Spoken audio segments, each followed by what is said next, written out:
Some of you already here just hanging out. Feel free to chat if you'd like to chat, ask any questions. But basically today was going to be a recap of what's been going on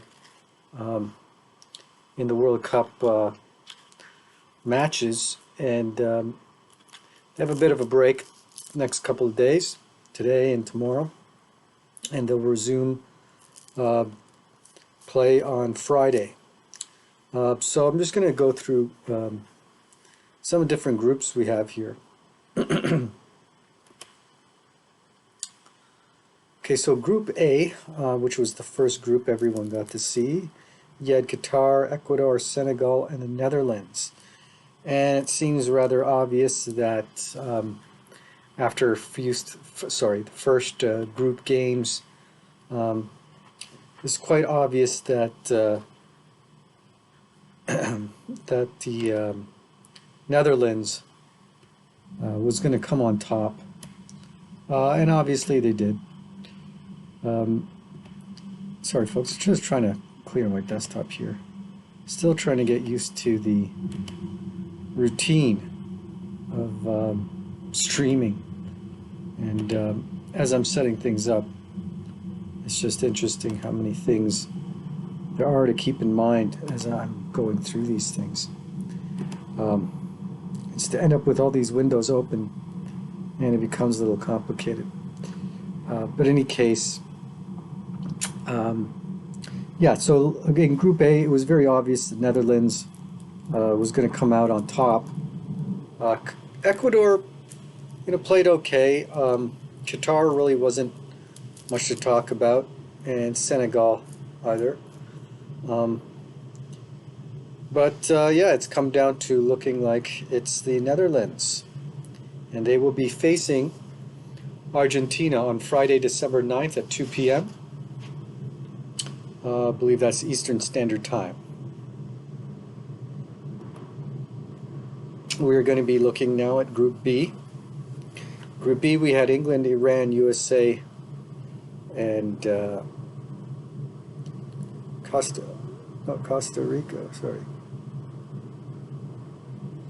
But yeah, Wales.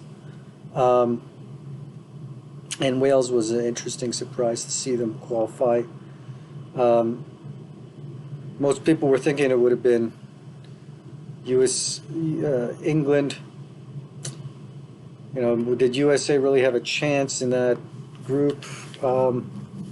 Iran, again, England looked to be the favorite, and they came out on top in that group. And they will be facing off against France in the quarterfinal of Saturday, December 10th. Let's go to Group C now. In Group C, we had Argentina, Saudi Arabia, Mexico, and Poland. Argentina was the favorite to win. They got off to a little bit of a rough start towards against Saudi Arabia. It was a bit of an upset on that game, but they were able to pull it together and do well in the other games, and they've come out on top. Mexico did not really put up much of a show, as well as Poland. So I mean, a couple of weeks ago we did some forecasts on who we thought would come out on top on the groups, and it seems to be that all our picks so far in the groups have been correct. Argentina obviously is going on against the Netherlands on Friday, December 9th at 2 p.m. Eastern Standard Time. In Group D, we also predicted that France was probably going to take the group. Denmark could have been a bit of a question there, but not really. France had a strong team. They've got Kylian Mbappe on the team. Tunisia didn't really impress, do too much. So it's quite obvious that France went through, and they obviously will be playing England Saturday, December 10th at 2 p.m. Eastern Standard Time. Now let's go to Group E, where you had a bit more interesting a group. Aside from Costa Rica, Japan and Germany played really well. They had some good games there, but we'll see. Let's see here. I'm starting to get a little confused here with something. Let's double check. Yeah, okay, so it looks like the recap. The standings. Let's check some of the standings right now.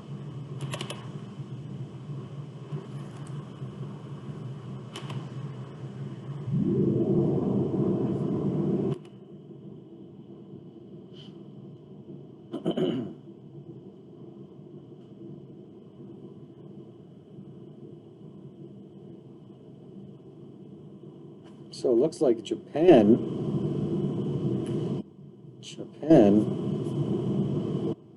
is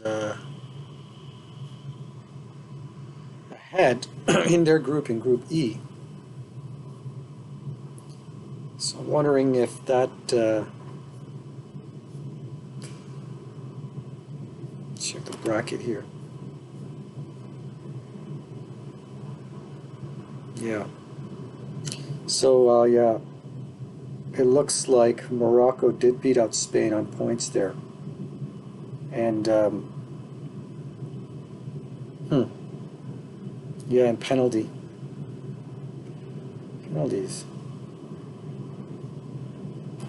See what happened here yesterday.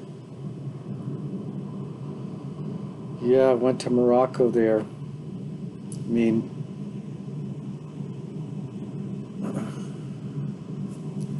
fortunately, I personally didn't get a chance to see the game. And I'm just catching up here. But it looks like that's unfortunate. That happened to Spain. Morocco, wow. Amazing. So that's what happened yesterday, folks.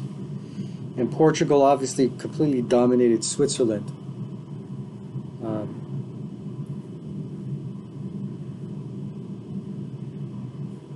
Just go back to the groups here one time. So yeah, so Group E was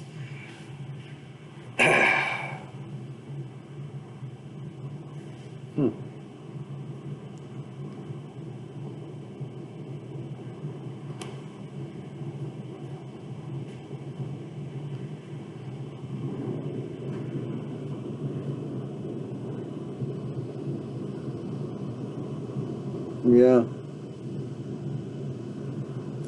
Well, that was an interesting group then, how that worked out. It was unexpected, really. In Group F, what you had was Belgium, Canada, Morocco, and Croatia. And you know, I was hoping Canada would do well, but you can't build a team off of one player. I mean, unless that player is exceptionally brilliant, which I kind of felt. Davies was a really good, strong player. I mean, he did what he could to make chances happen. You know, I'm speaking from a Canadian standpoint because I was really doing some research, really hoping that he would do a lot better. You know, he played as best he could, but Canada unfortunately just did not have a strong enough team to compete at this level of play. And unfortunately they lost. You know, they had a chance. I thought they were doing pretty well against Belgium, but I think they kind of choked a little bit towards the second half and beyond that. Yeah, that was an interesting group to watch for me personally. I always thought maybe Croatia would come out on top. That was my gut feeling, and they have come out on top, and they will be facing off against Brazil. on Friday, December 9th at 10 a.m. So that's how Group F panned out. Group G, everyone was really expecting Brazil to dominate, and they did. They've been playing really well. I've observed a few things about Brazil. I'll probably bring up in another conversation. But it looks like they obviously have dominated their group. And Portugal, again, you've got fantastic players on Portugal. And it is just shown how well they've done. It looks like some of the teams were a little unprepared, got off to a shaky start.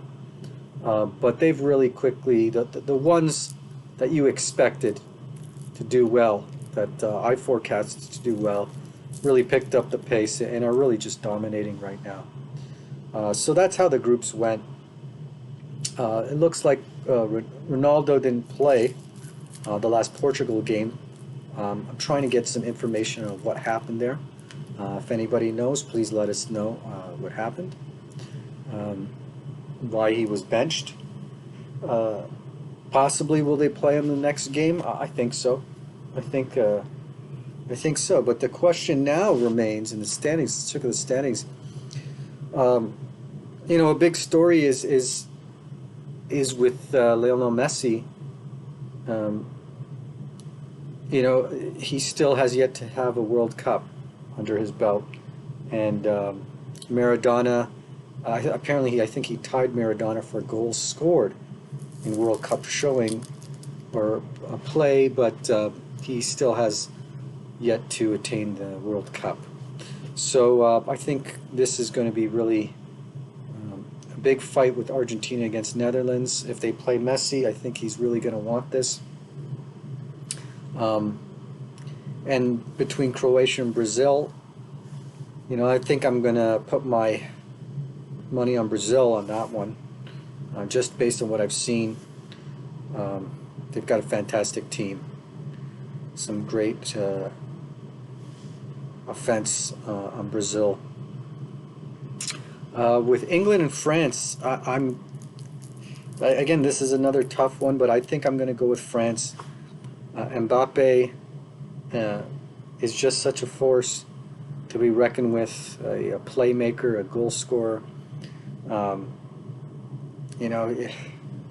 He's just an incredible player, and I think he is one of those players that does have a few stronger players on France that really, they're going to be a force to be reckoned with if they can. England is a strong team, and we're going to see how they do against England. But I'd be more inclined to put my money on France over England. Now, Portugal, Morocco. I'm, again, a Portugal fan, so I will be going for Portugal. I hope they come out on top. I think, personally, they have a great team this year. They have got some great players. As you saw, they didn't even have Ronaldo in the last game. They really dominated. So if Cristiano Ronaldo plays the next game against Morocco, well, that might be the difference against their ability to take on Morocco. But personally, I think even if they don't play him, they still have a very good chance at defeating Morocco. So I think I'll be putting my support, or my belief is that Portugal will go through.